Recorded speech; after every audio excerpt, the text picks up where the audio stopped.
हम आपके लिए आईटीआर से रिलेटेड एक स्पेशल सीरीज़ लेकर आ रहे हैं जो ऑलरेडी चल रही है, जिसमें हमने आपको बताया कि आईटीआर हमें क्यों फाइल करनी चाहिए, हमें कौन से फॉर्म फिलअप करने चाहिए। हमने आपको तमाम फॉर्म्स के बारे में भी जानकारी दी, जैसे कि फॉर्म 16, 26 एएस जैसे तमाम फॉर्म्स। और आज हम आपको दिखाएंगे कि हमें आईटीआर फॉर्म 1 कैसे फाइल करना चाहिए। स्टेप बाय स्टेप हम आपको आज ये सिखाएंगे। लेकिन दिखाने से पहले मयंक, मुझे ये बताइए, आपने आईटीआर फाइल किया?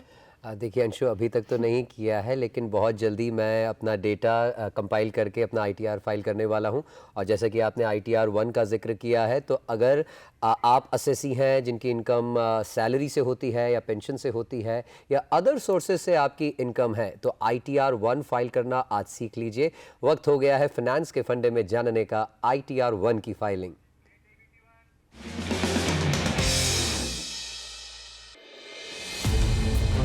आईटीआर फाइलिंग की प्रक्रिया अपनी आय, निवेश और खर्चों के विवरण को आयकर विभाग को प्रस्तुत करने का एक महत्वपूर्ण तरीका है। ये सरकार को आपकी आय का सही आकलन करने में मदद करता है और आपकी आयकर रिटर्न यानी आईटीआर भरने में आवश्यक दस्तावेजों का उपयोग करता है। प्रत्येक वर्ष जब भी भारत सरकार द्वारा बजट पेश किया जाता है, तो उसमें आईटीआर भरने के नियमों में कुछ न कुछ परिवर्तन होता है जिनका विशेष ध्यान रखना होता है। आईटीआर फाइलिंग एक जटिल प्रक्रिया है। इस प्रक्रिया को आसान बनाने के लिए आपको कई बातों का ध्यान रखना जरूरी होता है।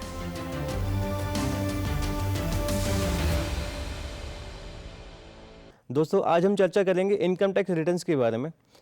कौन सा फॉर्म किसको फाइल करना है और कब तक फाइल करना है। तो दोस्तों, सबसे पहले तो मैं आपको ड्यू डेट बता देता हूँ। अगर आप नॉन ऑडिटेबल हैं तो आपके लिए 31 जुलाई 2024 की आखिरी तारीख है रिटर्न को फाइल करने की। आप अगर इस डेट तक रिटर्न फाइल कर देते हैं तो आपको कोई भी इंटरेस्ट और कोई भी पेनल्टी नहीं देनी पड़ेगी। दोस्तों, हम लोग चर्चा करेंगे स्टार्टिंग से कि आपको आईटीआर 1 फॉर्म कैसे फाइल करना है। तो दोस्तों, जैसे ही आप इनकम टैक्स के पोर्टल पर जाएंगे और हम अपने पैन कार्ड नंबर से लॉगिन करेंगे अपना पासवर्ड बना के, फिर आपको अपना डैशबोर्ड दिखेगा। उस डैशबोर्ड में आपने अपना सबसे पहले काम करना है कि आपको अपना एआईएस चेक करना है कि आपके पास जो इन्फॉर्मेशन है वो एआईएस के साथ मैच हो रही हैं या नहीं हो रही, या कोई ऐसी इन्फॉर्मेशन आपसे मिस तो नहीं हो रही जो एआईएस के अंदर रिफ्लेक्ट हो रही हो। तो आप देखेंगे एकदम बीचों बीच जो आपका प्रोफाइल खुलेगा उसके अंदर ऑप्शन आ रहा होगा एआईएस का, आपको उस पर क्लिक करना है। वो क्लिक करने के बाद आपके पास इंस्ट्रक्शन होंगे और साथ में ही एक ऑप्शन आएगा एआईएस। उस पर जैसे आप क्लिक करेंगे तो दो आपके पास ऑप्शन आएंगे।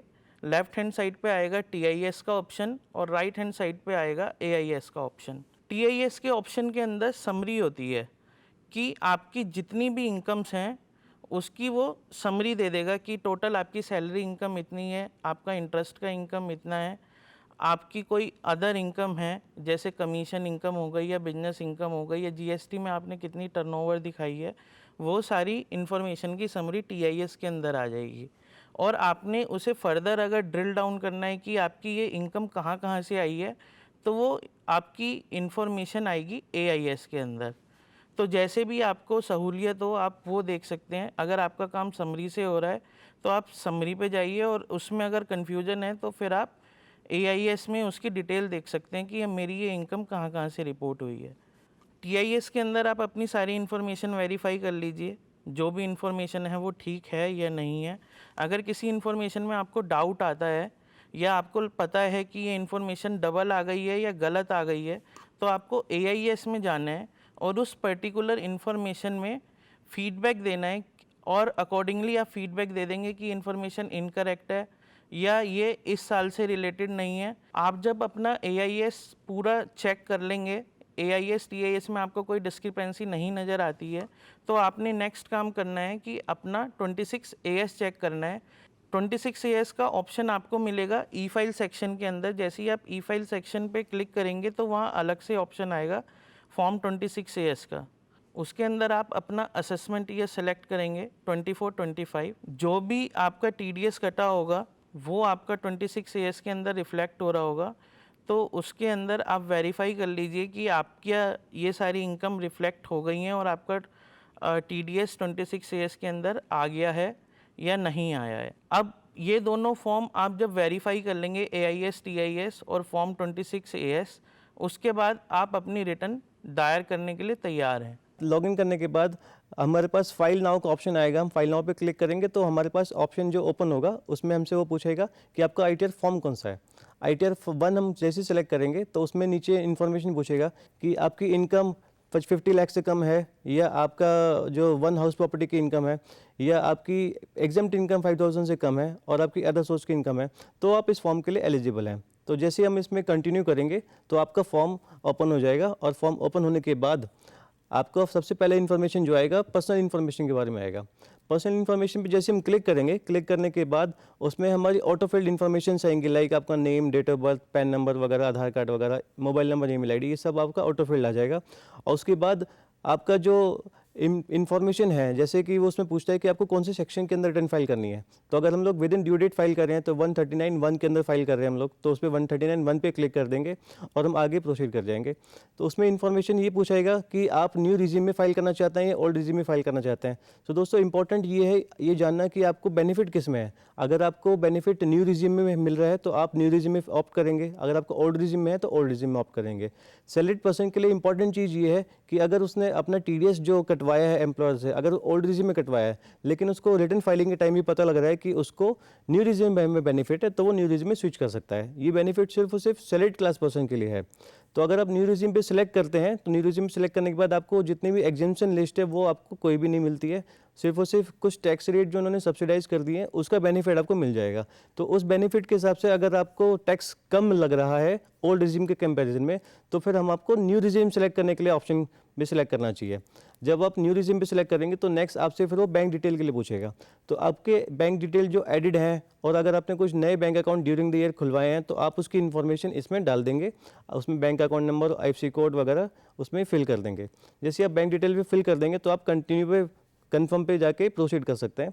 जैसे ही प्रोसीड करेंगे तो वो नेक्स्ट दिखाएगा कि आपका जो टैब है पर्सनल इन्फॉर्मेशन का वो पूरा फिल्ड हो चुका है और उसमें ग्रीन टिक आ जाएगा। अगर ग्रीन टिक नहीं आएगा इसका मतलब उसमें कुछ ना कुछ रह गया है। तो इंपॉर्टेंट ये है कि जितने भी रेड मार्क वाले उसमें ऑप्शन हैं वो आपको क्लिक फिल करने मैंडेटरी हैं। जैसे आप उसको फिल कर देंगे, फिल करने के बाद ही वो आपको आगे प्रोसीड करने देगा। फिर आपके पास ऑप्शन आएगा अपनी इनकम का ब्यौरा देने का। जो भी आपकी इनकम होगी आपको उसका ब्यौरा देना है। तो ग्रॉस टोटल इनकम के ऊपर आपने क्लिक करना है। इसके अंदर आपसे वो पूछेगा, क्योंकि हमने नो ऑप्शन सेलेक्ट किया था कि आपके पास ये कोई सारी डिडक्शंस हैं, इनमें से जो जो उनसी डिडक्शन आपके पास होगी वो सब आपने येस करनी है, बाकी सब नो कर देनी है। इसके बाद आप अपना सैलरी की इनकम डालेंगे। आप एडिट पे ऑप्शन पे क्लिक करेंगे। इसके अंदर आप अपना ब्रेकअप देंगे कि आपकी बेसिक सैलरी कितनी है, आपके परक्यूजिट कितने हैं, आपके अदर अलाउंसेस कितने हैं। अगर आप कोई एग्जम्पशन क्लेम कर रहे हैं जैसे HRA की, तो आपने एग्जम्पशन में डिटेल्स डाल देनी है। ये डिटेल सबमिट करने के बाद आप अपना देखेंगे आपकी इनकम फ्रॉम सैलरी की सारी डिटेल्स इसके अंदर आ गई होंगी। उसके बाद अपनी हाउस प्रॉपर्टी की इनकम, या अगर आपकी कोई सेल्फ ऑक्यूपाइड प्रॉपर्टी है जिस पे आप बैंक को ब्याज पे कर रहे हैं, तो उसकी डिडक्शन 2 लाख तक आप क्लेम कर सकते हैं। इसके बाद आपके पास अदर सोर्स का ऑप्शन आएगा। जो भी आपकी अदर सोर्स की इनकम होगी, जैसे डिविडेंड इनकम, आपकी interest from saving bank account है, आपका इंटरेस्ट फ्रॉम FD है, या आपको कोई अदर इनकम मिल रही है, जैसे आपने कोई लॉटरी जीती है, तो वो सारी इनकम आपको अदर सोर्सेज के अंदर रिपोर्ट करनी है। आपको बस इस चीज़ का ध्यान देना है, अगर आप ओल्ड रिजीम सेलेक्ट कर रहे हैं तो सेविंग बैंक इंटरेस्ट 10,000 तक एग्जम्प्ट होता है। तो सबसे पहले आपने अदर सोर्स के अंदर अपनी इनकम को रिपोर्ट करना है और उसकी डिडक्शन क्लेम करनी है सेक्शन 80 TTA के अंदर। अब आता है कि आपको बेनिफिट क्या क्या लेने हैं। अगर आपकी ओल्ड रिजीम है तो डिडक्शंस में आप जाइए, डिडक्शंस का जो ऑप्शन आ रहा है उसके अंदर आप जाइए। उसके अंदर आप अपनी सेक्शन वाइज सारी डिडक्शन डाल सकते हैं कि 80C में आपकी कितनी डिडक्शन है। जैसे आपका कोई इंश्योरेंस की आपने प्रीमियम पे किया है, या स्कूल फीस पे करी है, या आपने कोई NSC परचेज़ किया है, या टैक्स सेविंग FD कराई है, या आपका कोई मेडिकल इंश्योरेंस है तो 80D के अंदर, या आपने कोई डोनेशन दी है तो आप वो 80G के अंदर दिखा सकते हैं। और सेविंग बैंक का इंटरेस्ट 80 TTA के अंदर 10,000 तक का एग्जम्प्ट है अगर आप सीनियर सिटीज़न नहीं हैं, और अगर सीनियर सिटीज़न है तो वही आपका 50,000 तक के लिए आपका saving bank interest plus FD का इंटरेस्ट एग्जम्प्ट है। एफडी का इंटरेस्ट सिर्फ और सिर्फ सीनियर सिटीजन्स के लिए एग्जम्प्ट है, ना कि नॉन सीनियर सिटीजन के लिए, तो वो ध्यान रखिएगा। 80 TTA के अंदर तो non senior citizen deduction claim करते हैं और 80 TTB के अंदर सीनियर सिटीजन डिडक्शन क्लेम करते हैं। करेक्टली फिल करने के बाद जैसे ही वो आप टैली कर लेते हैं अपने फॉर्म 16 से या 26A से कि वो प्रॉपर्ली करेक्टली एंटर्ड है, तो फिर आप उसको ओके कर सकते हैं, ओके करके कंफर्म कर सकते हैं। जैसे आप कंफर्म करेंगे तो वो आपको सारी की सारी डिटेल दिखा देगा और आपको दिखा देगा कि आपका न्यू रिजिम में कितना टैक्स और बकाया है देना, या अगर आपको कुछ रिफंड बन रहा है तो आपको उसमें वो दिखा देगा। तो जैसे ही आपको न्यू रिफंड आपको या टैक्स कंफर्म हो जाएगा, अगर आपको टैक्स बन रहा है आपका, तो आपको उसी सिस्टम में आपको ई-पे टैक्स पे जाके अपना सेल्फ असेसमेंट का टैक्स का जनरेट करना है चालान। उसमें आपको असेसमेंट ईयर 24-25 डालना है। ये आपको बहुत ही करेक्टली डालना है। अगर आपने असेसमेंट ईयर गलत डाल दिया तो उससे आपको दिक्कत हो सकती है, इसलिए आप असेसमेंट ईयर बिल्कुल करेक्टली डालिएगा। और उसमें न्यू जो फाइनेंशियल ईयर है ना, फाइनेंशियल ईयर वो भी फ्लैश होकर आएगा, तो आप उसको डबल चेक जरूर करें कि आपने असेसमेंट ईयर ठीक डाला है।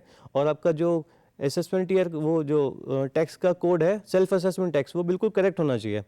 जैसे आप उसमें करेक्टली डाल देंगे और अपना अपना टैक्स का अमाउंट उसमें डाल देंगे, टैक्स के अमाउंट डालने के बाद आपको वो पेमेंट वाले पेज पे लेके जाएगा।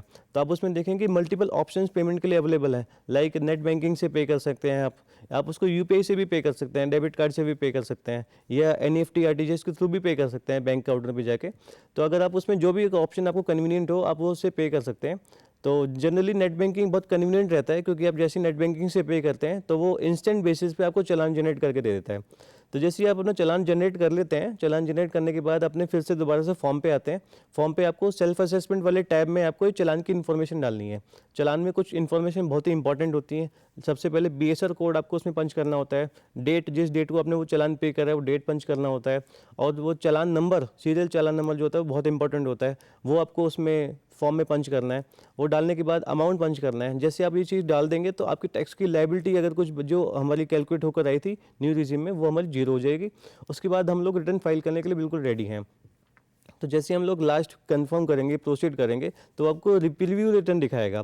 तो प्रीव्यू रिटर्न में आप सबसे पहले अपनी डिटेल सारी की सारी चेक कर लीजिएगा, एक बार फिर से गो थ्रू कर लीजिएगा कि मेरी जो भी इनकम्स मैंने रिपोर्ट करनी थी वो उसमें रिपोर्ट हो गई हैं, या जो उसमें टैक्स कैलकुलेट होकर आए वो प्रॉपर तरीके से आ गया है और टैक्स पे हो गया है, और सेल्फ असेसमेंट चालान ऐड होने की वजह से वो जो हमारी लायबिलिटी वो जीरो हो चुकी है। अगर वो चीज़ प्रोसेस पूरा कंप्लीट हो चुका है तो उसके बाद हम लोग रिटर्न को फाइल करने की तरफ जाएंगे। जब आप अपनी रिटर्न सबमिट करेंगे तो उसके अंदर ऑप्शन आएगा कि आपको रिटर्न को ई वेरीफाई करना है, या आप ई वेरीफाई लेटर करेंगे, या साइन करके बेंगलोर आपने भेजना है। जो भी आपका ऑप्शन आपको सूटेबल लगे आप वो कर सकते हैं। अगर ई वेरीफाई करना है तो आपके पास काफ़ी ऑप्शन आते हैं। उसके अंदर एक ऑप्शन आता है आधार OTP के थ्रू वेरीफाई करना। जैसे ही आप उस पर क्लिक करेंगे तो आपकी रिटर्न आधार OTP के थ्रू वेरीफाई हो जाएगी। आप जैसे ही सबमिट करेंगे आपके फ़ोन पे OTP आएगा, जो भी आपके आधार नंबर में मोबाइल नंबर अपडेट होगा उसके अंदर OTP आएगा, और वो OTP जैसे ही आप इनकम टैक्स वेबसाइट पे डालेंगे आपकी रिटर्न वेरीफाई हो जाएगी। तो आपको वो बेंगलोर भेजने की भी ज़रूरत नहीं पड़ेगी। ये प्रोसेस था ITR 1 को फाइल करने का।